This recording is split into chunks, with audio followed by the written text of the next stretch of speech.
Let's jump to the story from the Post-Millennial. Democrat lawmakers say their constituents want violence against Trump policies. The report they cite is from Axios.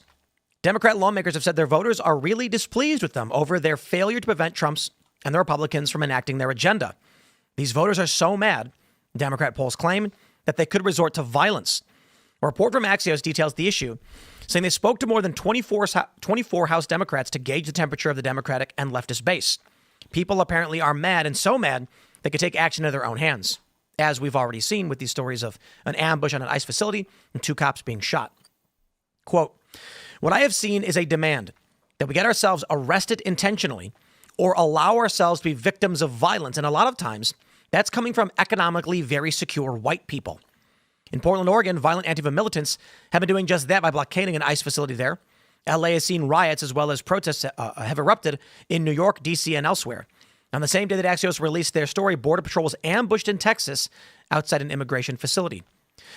We've got people who are desperately wanting us to do something no matter what we say. They want more," Brad Schneider said. Other lawmakers did not give their names when they expressed their constituents' concerns. Another told Axios, "I actually said in a meeting, when they light a fire, my thought is to grab an extinguisher." Going on to say that someone at the table said, "Have you tried gasoline?"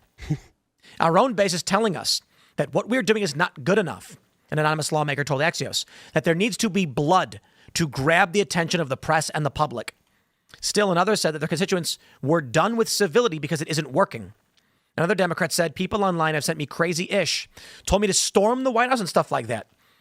The Democrat told Axios, "There's always people on the internet saying crazy stuff." In the Axios report, they say, quote, "Some of them have suggested what we really need to do is be willing to get shot when visiting ICE facilities or federal agencies," a third House Democrat told Axios. The left wants violence. They want blood and they want war. Sacrifice themselves, apparently. No, other people. My gut instinct is it's liberal white women, because this is the MO that you see on the TikTok videos that they make. They're constantly saying, someone should go do this, and alluding to someone should go and commit violent acts against the president. You see those kind of posts on TikTok all the time. They make their rounds on X when they, from libs of TikTok or whatever. Consistently liberal, wealthy liberal awfuls are telling people that you should go do something. But of course, here's the problem. You can't criminally charge them. They would never get convicted. So we had this debate with a libertarian fella. Democrats arrested Trump's lawyers, charging his lawyers with RICO because they offered him legal advice. Constitutionally protected. They raided his home. They gave him 34 fake felonies. What do you do? For one, you can't go to the prosecutors. They got prosecutorial immunity. You can try and arrest some of these politicians and some of these individual actors in New York, but if you are operating out of the Southern District of New York, all of the jury pool is going to be liberal, and they're going to say, "Good, we want more." So how do you stop it? I mean, I don't have a solution. I don't know that if I knew, I would definitely be trying to stop it. But I mean, this leads to the whole where's the off ramp conversation that we have.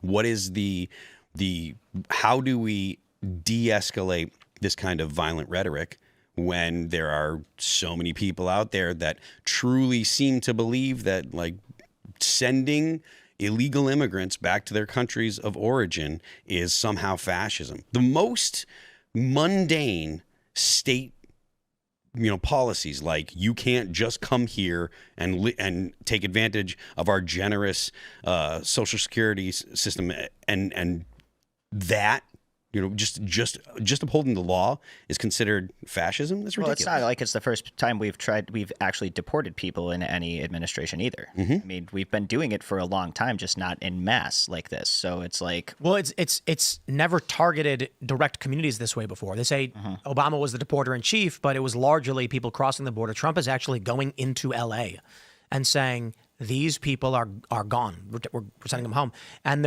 people are fleeing and going into hiding. Let me add to your question, the issue of the time frame. 16 months from now, there's midterm elections. And Trump administration is extremely aware that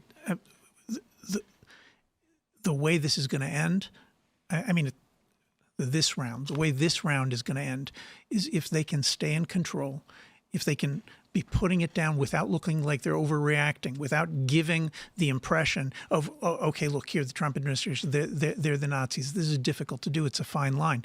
They have to be able to put this down with enough force and still look like they're in control, like they're generous, like they love all Americans. It's incredibly difficult to do, but that's the job. And without that, they will lose that. They will lose that election. They'll lose the Congress.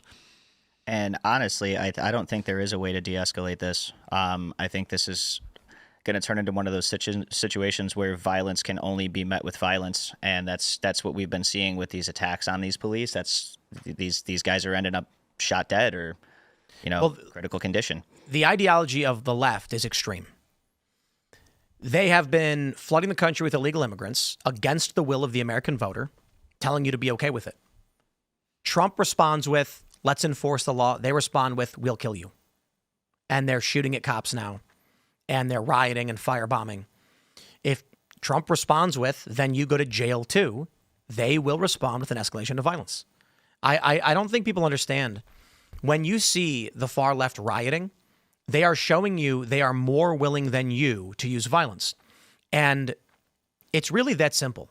Whatever the escalation is, Democrats are two degrees above Republicans, or liberals 2 degrees above conservatives, or the left and the right. The right doesn't protest. They don't march in the streets. They barely go out. The left protests something every single day. If the right is not willing to even go outside for an issue, what do you think they're willing to fight for? The left is fighting for the stupidest things in the world. They'll fight anything for any reason.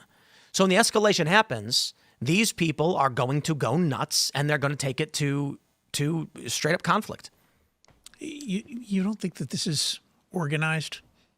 That it's organized, funded, that there's probably foreign governments involved? I would say yes, but it's cell-based. It's not. The left is not part of this big umbrella that controls them on puppet strings. There's individual disparate groups of leftist ideology that have various forms of funding. And I would call it more of a complex standalone complex.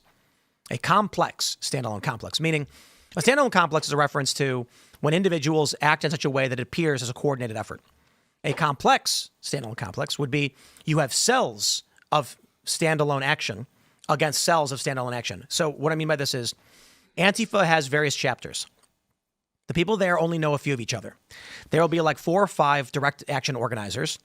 They'll have a meeting and 15, 20 people they don't know show up for their event. And they talk about what they want to do. So it's not that they have an organization of 30 people. It's that 4 or 5 people will put on an event and a bunch of people show up. Then those groups will say, put out the word, we will be in San Bernardino. Other local Antifa groups do the same thing, and you get one big mass in one area from a bunch of different organizations. Yeah, so it's not one funding operation. Yeah, I don't expect the right to be able to imitate anything like that. They don't want to. They don't. The right doesn't have that kind of an ideology. I mean, the purpose of this is revolutionary activity. It's by the book. The purpose is to overthrow the American government. Yep. And the response is it's a little bit hard for me to see why the right rioting in the streets is going to be helpful. The real question, I think, is whether the American people have become so squeamish and so liberal that they're going to defeat the Republicans at the polls if they use overwhelming force in order to uproot these cells. It's not easy to do, but it's not impossible to do.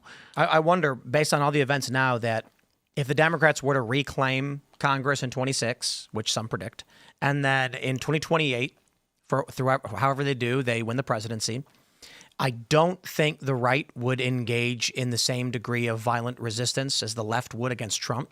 And thus you'd end up with probably some kind of tyrannical, system. American citizens will get walked all over, taxed to oblivion, cities will be destroyed, anarcho-tyranny. Whereas when the Republicans win, Trump just literally enforces codified law. And they go nuts and start shooting and resisting. if Trump doesn't uphold the law, I think if Trump loses this battle, the right will just let the left do it. Like, this is how the right fights back. They say, well, I'll vote. And then they go and vote. And if they don't win, they go, gosh darn it. The left goes and firebombs buildings, even the White House grounds and churches. Yeah. So if Trump keeps pushing and then J.D. Vance wins, I think escalation is predictable. Thanks for checking out this clip from Timcast IRL. Make sure to watch the show live Monday through Friday at 8 p.m. Subscribe to this channel, and we will see you all there.